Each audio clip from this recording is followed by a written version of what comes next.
This is AP Calculus AB Note 11-4 for basic volumes of revolution. My objective today is to find volumes of solids generated by rotating an area about an x-axis. So, yet again, we're doing volumes, and the difference between today and tomorrow is today we're rotating around an x-axis. Tomorrow, or I guess the next lesson, we're going to be rotating around any axis. Typically speaking, it's going to be a horizontal axis. But today, if I start with some area here, I'm going to go ahead and make this into a 3D graph, and I'm rotating around this is the x-axis. Then you can see that this shape right here travels through 3D space, and eventually it becomes this solid. So I do have an interactive, as you can see by that link there, if you want to play with it by yourself. I have this, it's a little bit laggy, but you can see that I'm starting with the shape, and I don't want to, here, hold on.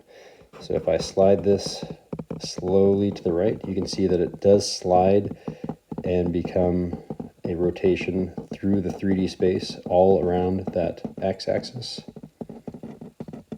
and it becomes the volume that we're looking for. These are the most common types of volume questions that you'll see in AP Calculus, so we definitely need to know how to do these. So if I come back here, I do have the pieces of the animations right here. Generally speaking, you want to be able to visualize this on your own. So if you ever want to visualize what's happening over here, you can just go ahead and try to mirror what's happening. You can say, okay, there's a line that's coming down like this. So this line is supposed to be, this line right here and this line right here are mirrored. I'm going to try to mirror this line the best that I can. I can say that's going to be something that looks like that. And then you can say, okay, that's the outside of the function. Okay, I can do a better job than that. You can say that that's going to be like the bottom part of like a cone, right? And that's going to be the top part of the cone.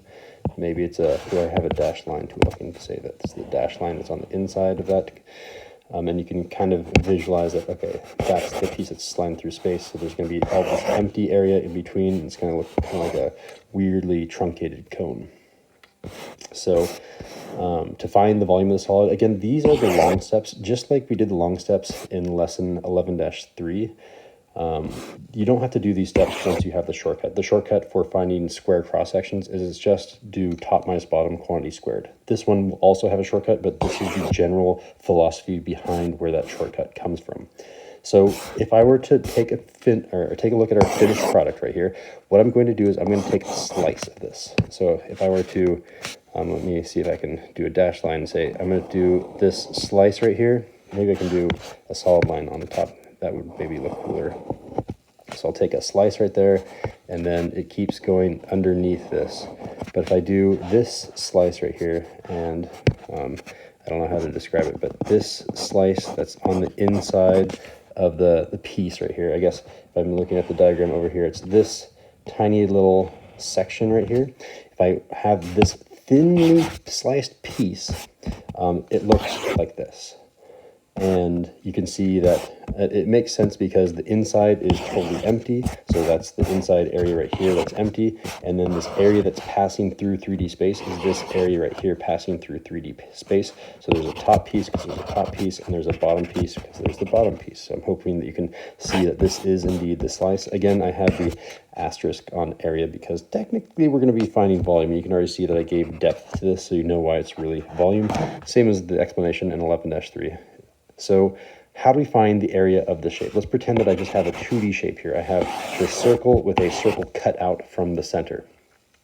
Generally speaking, we're always going to be rotating around the x-axis, so we cut this perpendicular to the x-axis. If for whatever reason the AP test is making you rotate maybe around the y-axis, then you'll have to make your cuts this direction. Good to know, but it doesn't happen that often. I don't think I'm going to give you any questions like that on the homework or on this lesson. So we're going to make that circle without a center. Did that, and we're going to try to find the area of this shape. So this line right here, the height of this line from the centers. So we know that the center's here, the center's here. Let's go ahead and mark that. That's the x-axis. I can label that the x-axis, right? And then if I extend this out, it doesn't have to be straight up. But if I extend it out this distance between here and here is the same as the distance between here and here. And that distance is literally this top function. So I'm going to randomly say, let's make the top function f of x, and let's make the bottom function g of x here.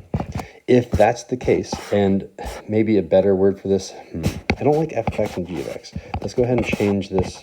Maybe I'll say like outer. This is the outer function, and this is the inner function. Because there's always some function on the outside of the rotation, and there's always a function on the inside of the rotation.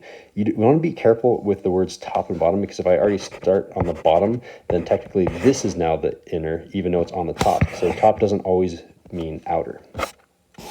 So I can say that this distance from here to here, let's see, how would I do like a curly brace like this? This distance right here is the distance to get to this outer function. So I'll say this distance is my outer. And maybe I'll color code this too. Instead of saying inner in red, I'll do inner in blue. So this inner is in blue, which means the distance to get from, we'll go from here to here. This distance, right, okay, the x, sorry, you've got to go the other way. This distance from here to here is the same as, let's see where it comes from in the graph. It's from the x-axis to here. It's the same as the x-axis to here. Then there's this empty gap. There's this empty gap. That empty gap is the distance to the inner function, which means this entire distance is that same inner function.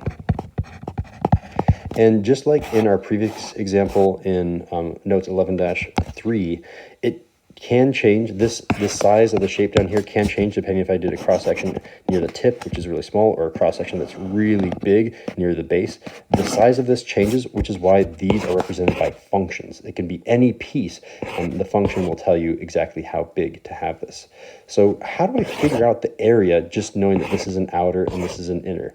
Instead of saying outer, maybe I'm going to say that that's the radius of a circle. So let's, for just temporarily, I'm going to call this capital R. Big R for the big radius, and I'll call this tiny little radius little r for the little radius. That I don't want to keep writing outer and inner over and over. Maybe at the very end I'll change it back to outer and inner.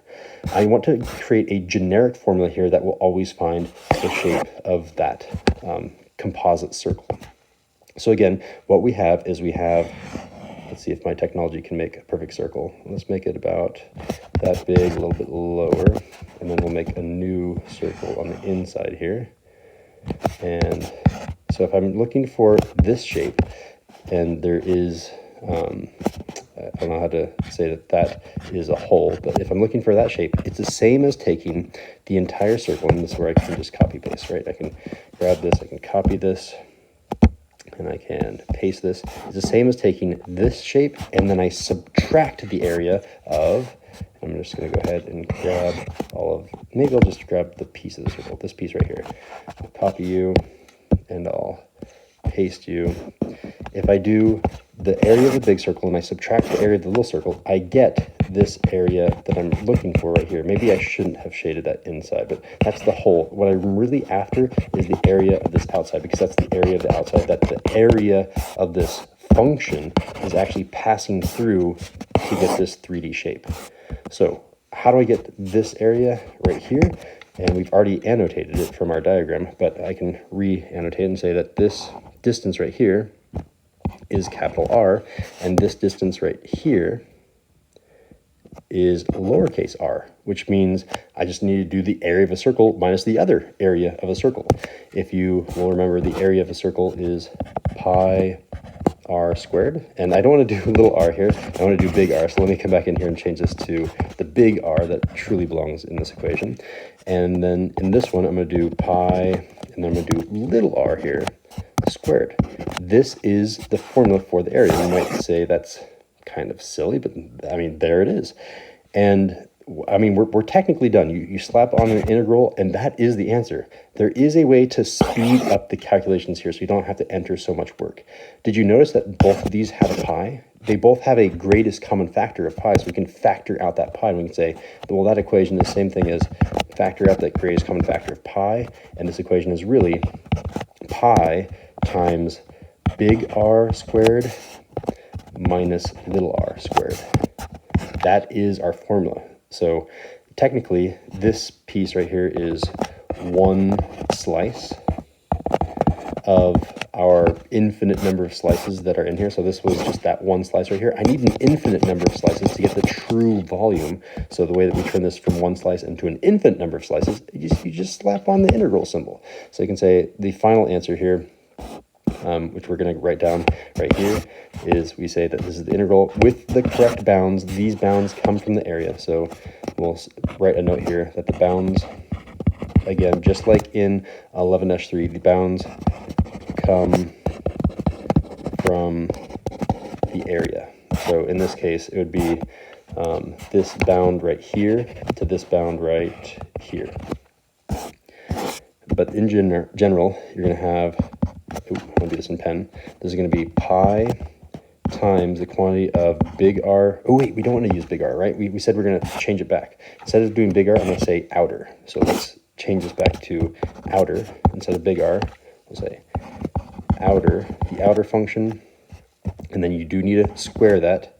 And then you need to subtract the inner function, which I'll do in blue. Inner function. And that inner function needs to be squared as well.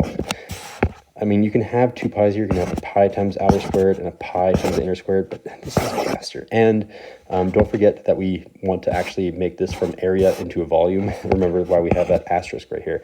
We just found area, so like give us the check. But in order to find the volume, which is what we're really asked for, that's the volume of solids for our objective, right? We need to think about this thickness here. And if you will remember that this thickness, to get from here to here, that thickness is dx. So to truly make this a volume, you change area by multiplying it by dx, and it's now volume. And this is the fancy formula that you do need to memorize, which means you never have to do all of this work over and over again. You just have to do this. Memorize this one equation and you're done. I will note that in textbooks, typically speaking, the pi will be factored outside of the integral, and they'll write the pi here and no pi right there, and they'll have all of this on the inside, typically with the parentheses still.